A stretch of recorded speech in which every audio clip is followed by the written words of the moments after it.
राजा जनक ने सीता स्वयंवर में राजा दशरथ को निमंत्रण क्यों नहीं भेजा। एक बार राजा जनक के शासनकाल में एक व्यक्ति का विवाह हुआ।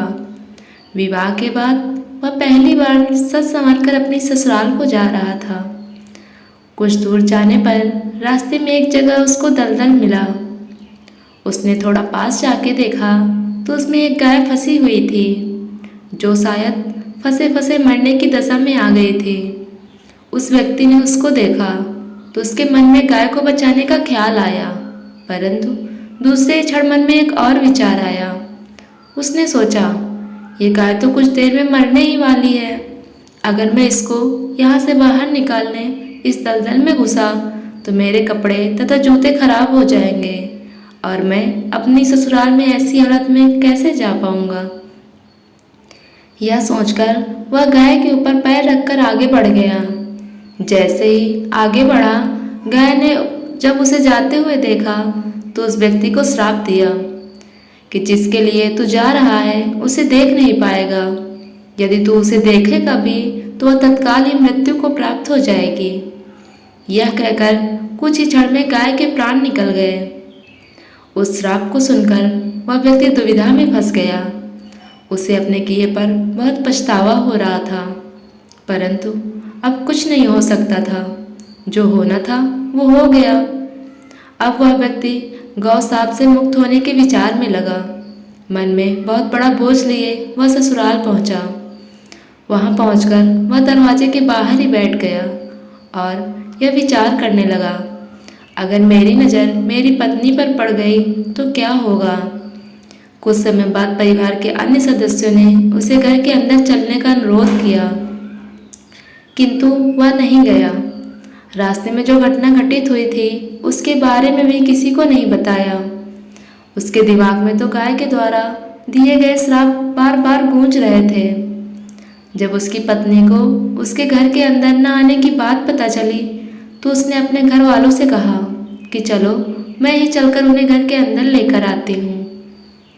पत्नी ने जब जाकर उससे कहा कि आप घर के अंदर क्यों नहीं आ रहे हैं और मैं जो भी बोल रही हूँ उसे सुनकर भी मेरे सामने होते हुए भी मेरी ओर क्यों नहीं देखते हो। वह व्यक्ति अपनी पत्नी की बात सुनने पर भी चुप रहा।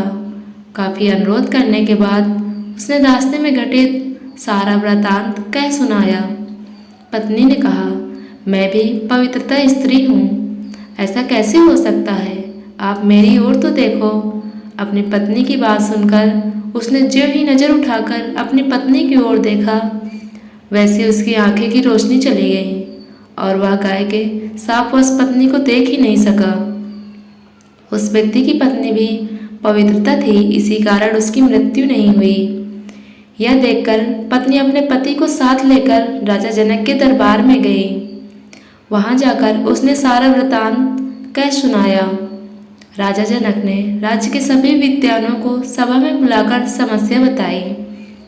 उन्होंने अपने दरबार में बैठे हुए ब्राह्मणों से कहा, हे ब्राह्मण देव, गौ शाप से निवृत्ति का कोई सटीक उपाय हो तो बताएं।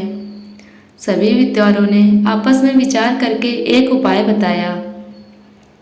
उन्होंने कहा, यदि कोई पवित्रता स्त्री छलनी में गंगा जल लाकर उस जल के छींटे इस व्यक्ति के दोनों आंखों में मारे तो गौ शाप से मुक्ति मिल सकती है तथा इसकी आंखों की रोशनी पुनः लौट सकती है।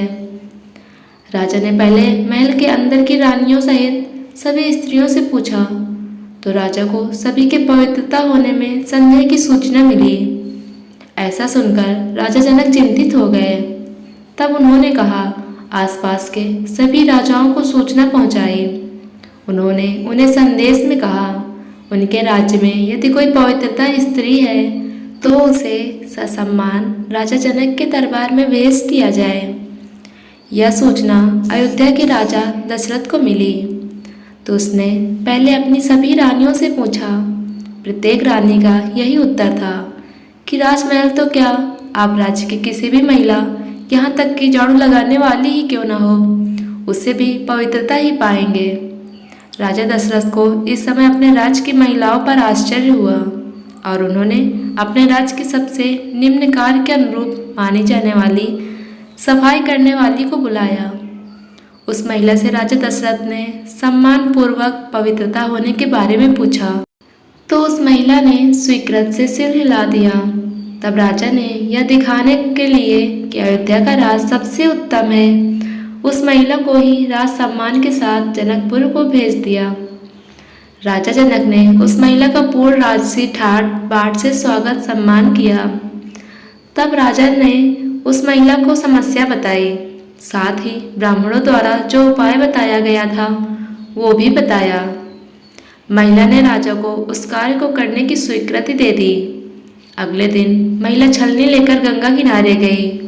वहां पहुंचकर उसने प्रार्थना की, हे गंगा माता, यदि मैं पूर्ण पवित्रता हूँ, यदि मैंने अपने तन और मन से अपने पति को ही परमेश्वर माना है, तो गंगा जल की एक बूंद भी छलनी के नीचे नहीं गिरनी चाहिए। ऐसी प्रार्थना करके जब उसने गंगा जल को छलनी से भरा तो जल की एक बूंद भी नीचे नहीं गिरी। यह पवित्र गंगा जल कहीं रास्ते में छलक कर नीचे न गिर जाए, यह सोचकर उसने थोड़ा सा गंगा जल नदी में ही गिरा दिया और पानी से भरी छलनी को लेकर राजा के दरबार में आ पहुंची। राजा और दरबार में उपस्थित सभी नर नारी यह दृश्य देख आश्चर्यचकित रह गए। तब उस महिला को ही उस व्यक्ति की आंखों पर छींटे मारने का अनुरोध किया। उसने ज्यों ही गंगा जल के छींटे उस व्यक्ति की आंखों पर मारी, त्यों उसकी आंखों की रोशनी वापस आ गई।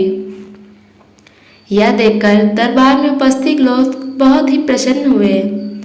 तब उस महिला को पूरे राज सम्मान के साथ पारितोषिक दिया गया। जब उस महिला ने अपने राज्य को वापस जाने की अनुमति मांगी तो राजा जनक ने अनुमति देते हुए जिज्ञासावश उस महिला से उसकी जाति के बारे में पूछा। तब उस महिला द्वारा बताए जाने पर राजा आश्चर्यचकित हो गए। यही कारण था कि सीता स्वयंवर के समय राजा ने सोचा, जिस राज्य की सफाई करने वाली इतनी पवित्र है तो उसका पति कितना शक्तिशाली होगा। यदि राजा दशरथ ने उसी प्रकार के किसी व्यक्ति को स्वयंवर में भेज दिया और अगर उसने धनुष संधान लिया तो क्या होगा। राजकुमारी किसी निम्न श्रेणी के व्यक्ति को न वर ले। यही सोचकर अयोध्या नरेश राजा जनक ने राजा दशरथ को निमंत्रण नहीं भेजा, किंतु विधाता की लेखनी को कोई आज तक नहीं टाल सका। वही हुआ जो होना था। अयोध्या के राजकुमार वन में विचरण करते हुए अपने गुरु के साथ जनकपुर पहुंच ही गए तथा धनुष तोड़कर राजकुमार राम ने सुकुमारी सीता का वरण कर ही लिया। वीडियो पसंद आई हो तो वीडियो को लाइक करें और चैनल को सब्सक्राइब करें। धन्यवाद।